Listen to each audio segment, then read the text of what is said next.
اس کا ہرگز یہ مطلب نہیں ہے کہ ہم ہندوؤں کو مسلمان کہہ دیں یا کسی عیسائی کو مومن کہہ دیں، کسی یہودی کو مومن کہہ دیں۔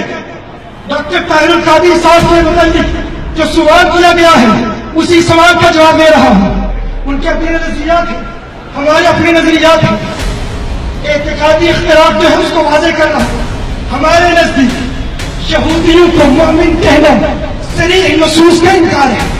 عیسائیوں کو مومن کہنا صریح نصوص کا انکار ہے۔ ہم نے مفکر اسلام ڈاکٹر طاہر القادری صاحب کے خطابات اس حوالے سے مفصل سنے، ان کی وضاحت سنی، لیکن ہمارے نزدیک، اور میں کون ہوتا ہوں یہ کہنے والا، یہ میرے اکابر کا نظریہ ہے، یہ میرے اکابرین کا عقیدہ ہے۔ ہمارے اکابرین کے نزدیک جو وضاحت ڈاکٹر صاحب بیان فرما رہے ہیں وہ حضرت عبداللہ بن سلام اور ابی بن کعب رضی اللہ تعالی عنہما کے ایمان کے متعلق ہے۔ ہمارے نزدیک ہم نہ ہندو کو مسلم کہتے ہیں، نہ مسلم کو ہندو کہتے ہیں، نہ عیسائی کو مومن کہتے ہیں، نہ یہودی کو مومن کہتے ہیں۔ اگر یہ رویہ رہا تو ہم ہندوؤں کو اپنی مساجد میں بلا کر یہ کہیں گے کہ آپ ہماری مساجد میں آ کر آپ رام رام کہو، وہ ہمیں کہیں گے آپ ہمارے مندروں میں آ کے آپ رحیم رحیم کہو، تو رب کعبہ کی قسم اس سے انتشار مزید پھیلے گا، اختلاف مزید پھیلے گا۔ فقط اس کانفرنس میں آ کر یہ نہ کہیں کہ ہم دہشت گردوں کے خلاف ہیں،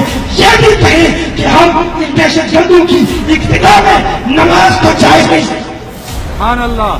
یہ کہیں